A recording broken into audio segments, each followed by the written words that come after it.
Bueno, comenzamos con la última clase de este ciclo dedicado a las funciones ejecutivas para hablar de los trastornos. Comenzamos primero también con un pequeño repaso sobre la neuroanatomía de los lóbulos frontales. La vamos a ver primero la corteza motora o premotora, que comprende en primer lugar la circunvalación precentral, es decir, el área 4 de Brodmann o área motora primaria. Luego tenemos la corteza premotora, que es el área 6 de Brodmann, con su parte suplementaria, que es la parte mesial de la misma área de Brodmann. Luego tenemos las famosas áreas de Broca, en las denominadas 44 y 45 de Brodmann, ligadas obviamente a la producción del lenguaje. También tenemos luego en el área 8 los campos oculares frontales, que es el área de control visual frontal. Yendo más a la parte que nos va a interesar centralmente en la exposición de hoy, iremos a la corteza prefrontal. Comprende en primer lugar, la corteza dorsolateral, que son el área 9, 10 y 46 de Brodmann. Luego la corteza órbitofrontal, que son las 11, 12 y 47. Y la tercera, que es la corteza mesial, que son la 9 y la 10 de Brodmann. La corteza paralímpica comprende particularmente la región anterior del cíngulo, que son las áreas 24, 25 y 32. Completando la presentación de la anatomía del lóbulo frontal y de las funciones ejecutivas, presentamos aquí las referencias claras. Tenemos la área orbitofrontal, ¿no es verdad? El área dorsolateral de ambos hemisferios, que como sabemos cargan información diferenciada, siendo el hemisferio izquierdo o el derecho.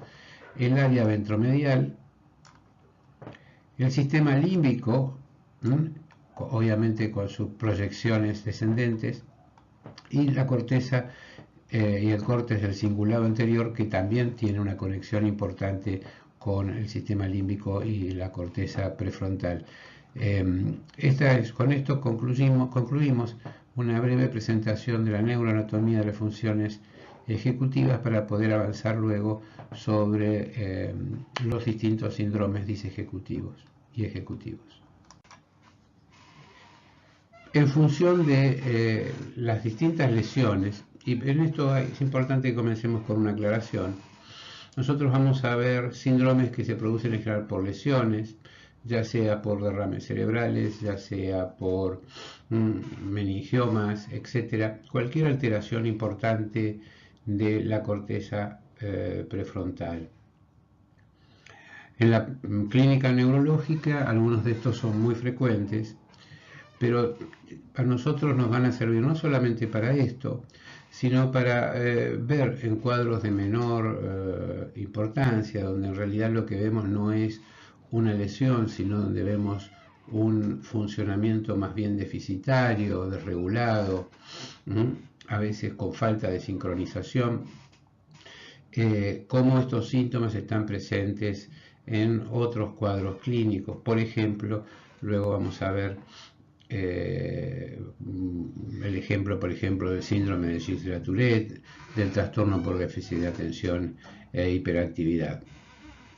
Comenzamos con el síndrome orbitofrontal. El síndrome orbitofrontal básicamente implica un cambio importante en la personalidad del sujeto.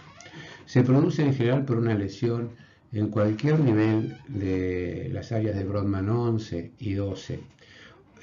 Una causa frecuente de esta región obviamente son los derrames cerebrales por aneurismas, y la corteza orbitofrontal corresponde a la representación neocortical del sistema límbico y por consiguiente tiene un rol importante con la adecuación también de las emociones, la adecuación de la persona en el tiempo, en el espacio y en la intensidad de la conducta en respuesta a los estímulos externos. Las lesiones en esta área, por consiguiente, parecen desconectar un sistema de vigilancia frontal del sistema límbico y como resultado de esto se produce un fuerte comportamiento desinhibitorio. Hay cierta labilidad emocional, es decir, se produce un cambio de personalidad que podríamos sintetizar con las siguientes características. Los pacientes parecen desinhibidos, no es que desconozcan las normas sociales, pero parecen no tenerlas en cuenta. Tienen un déficit de control de los impulsos. En muchos motivos pueden aparecer agresividad sin motivo y en muchos casos, justamente por estar asociado a un nivel de impulsividad importante, también se ve como síntoma la bulimia. Son incapaces de inhibir respuestas incorrectas, se vuelven reiterativos. También algunos presentan un síndrome que se conoce como dependencia del ambiente y por consiguiente tienden a tener cierto comportamiento de imitación y un comportamiento que no es frecuente, pero que solamente aparece en las lesiones orbitofrontales, que son las conductas de utilización. ¿A qué llamamos conductas de utilización?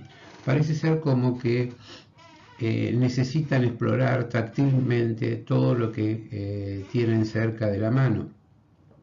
Probablemente esto se deba a una falta de inhibición entre áreas frontales y posteriores, principalmente parietales, que hace que el paciente tenga esta tendencia marcada a explorar táctilmente todas las experiencias. En las lesiones, especialmente cuando hay lesiones del hemisferio derecho, orbitofrontal derecho, se nota una importante anosagnosia, es decir, pueden tener una ignorancia de alguna parte del cuerpo. En los casos muy graves, obviamente, de anosagnosia, lo vemos en aquellas lesiones en las cuales, especialmente al principio de una hemiplegia, el paciente no es capaz de reconocer que el miembro afectado está hemipléjico. En la práctica cotidiana, esta anosagnosia o disagnosia, la vemos en muchos pacientes que tienen dificultades menores.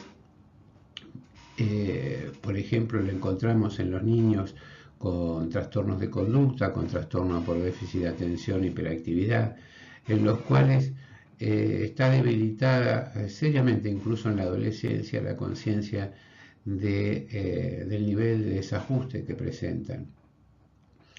Por suerte, obviamente, en estos trastornos, con el desarrollo evolutivo, como se ha observado en algunos estudios, hacia al final de la adolescencia tardía o de la joven adultez, se observa una mejoría significativa cuando la experiencia y la maduración completa del sistema nervioso central así lo favorecen. Otra particular característica es lo que se conoce de forma más grave como moria, es decir, hay un sentido del humor bastante afectado. Parece que le hacen gracia cosas que a los demás no le hacen gracia, y a veces tienen dificultades para captar el sentido del chiste.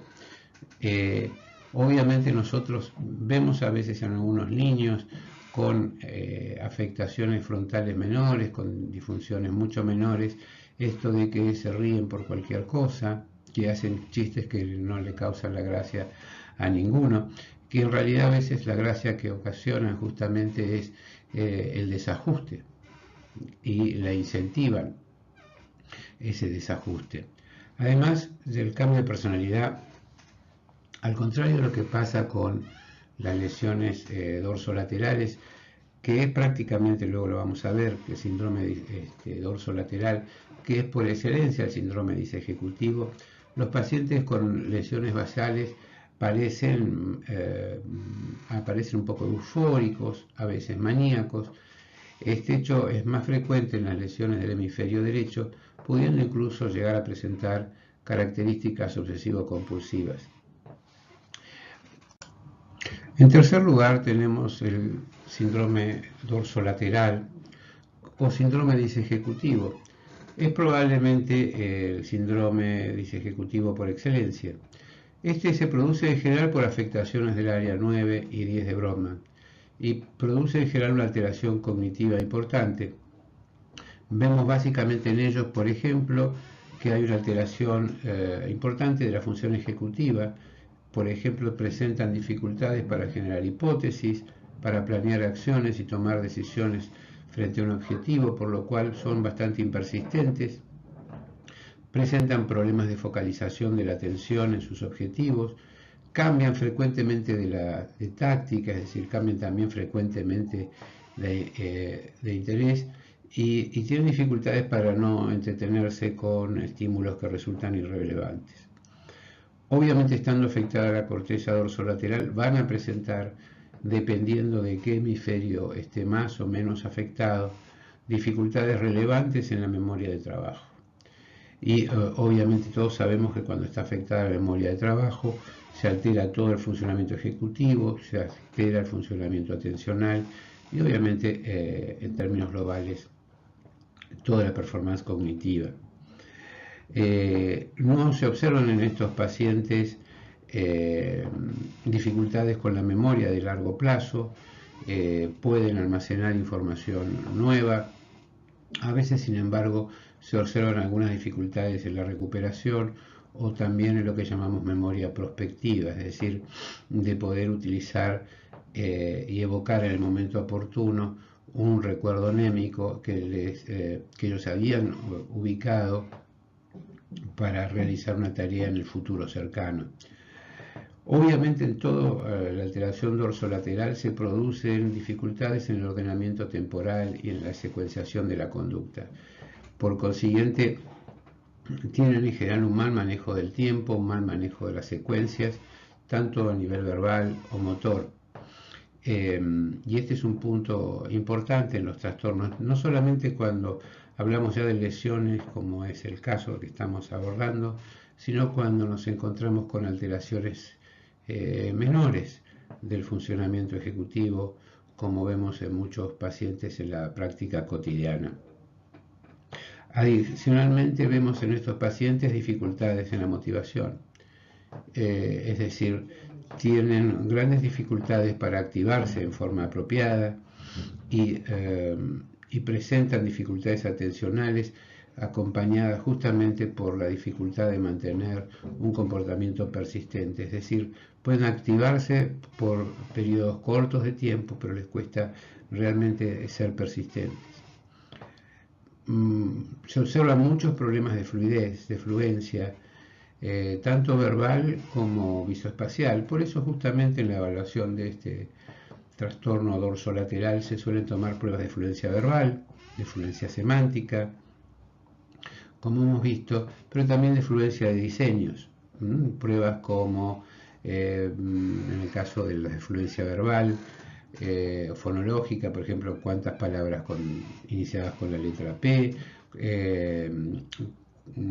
la capacidad para generar alimentos o generar animales, que es mucho más común, y también en la fluencia de diseños puede ser la idea de hacer dibujos que no puedan ser nombrados, por ejemplo, gráficos, o por ejemplo el clásico test de los 5 puntos.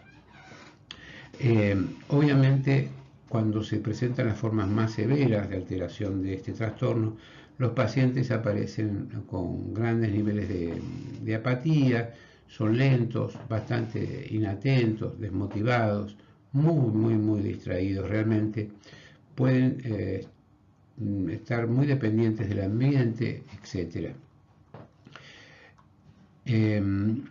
Por consiguiente, aunque este no es un trastorno que vemos en general en la práctica psicológica o psicopedagógica frecuentemente en sus manifestaciones máximas, sí lo podemos ver como algunos de estos aspectos claramente aparecen en otros trastornos de nuestra práctica cotidiana, como pueden verse en los trastornos por déficit de atención de hiperactividad, o por ejemplo, como puede verse también, vamos a ver luego, el síndrome de Gisler-Tourette. Con respecto al síndrome mesial frontal, Este se produce en una lesión en general, por ejemplo, en las áreas de Broca, en el área de Brodmann 24, en las regiones anterior del giro del cíngulo. Un caso clásico de esto fue descrito por Mesulam y sus características eran las siguientes. El principal síntoma era, especialmente si se trata de lesiones bilaterales, se conoce mundialmente como mutismo akinético o mutismo asinético. El paciente está despierto, pero sumido en una total apatía, no muestra ningún tipo de emoción, solo responde a sus propios motivos, es decir, no contesta en general las preguntas ni presenta respuestas motoras importantes. Sin embargo, puede hablar, puede moverse perfectamente si esto es lo que él tiene ganas de hacer. El grado de suma apatía se llama abulia y significa básicamente falta de deseo. Otras características son su desmotivación, su falta de interés por las cosas, aunque sean incluso novedosas. Este síndrome realmente no es frecuente en la clínica. Se puede observar obviamente sí cuando hay infartos cerebrales bilaterales. La mayoría de los pacientes con lesiones en el cíngulo mostrarán esta conducta a diferencia de los pacientes con lesiones en las regiones orbitofrontales o orbitarias que no presentan los síntomas correspondientes a los aquí mencionados. Como mencionamos, este es un trastorno realmente infrecuente. Haremos una breve recorrida sobre los distintos síndromes ligados a funciones disejecutivas. Obviamente, y nos vamos a extender muy poco en él porque será motivo de un abordamiento. Nuevamente con el autismo vamos a ser muy breves debido a que va a ser motivo de clase. Podemos encontrar nosotros también en el síndrome alcohólico fetal, un trastorno relevante que fue descrito recientemente en la década del 60 y que hoy en día ha llamado mucho la atención, en particular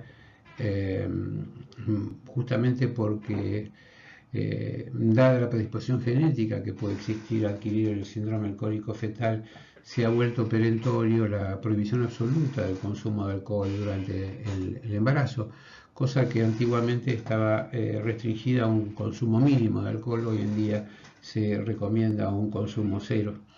Los pacientes con síndrome alcohólico fetal presentan claros problemas de control inhibitorio, de memoria de trabajo, un déficit muy marcado de planificación y flexibilidad cognitiva, por ende está alterada la fluencia verbal y no verbal.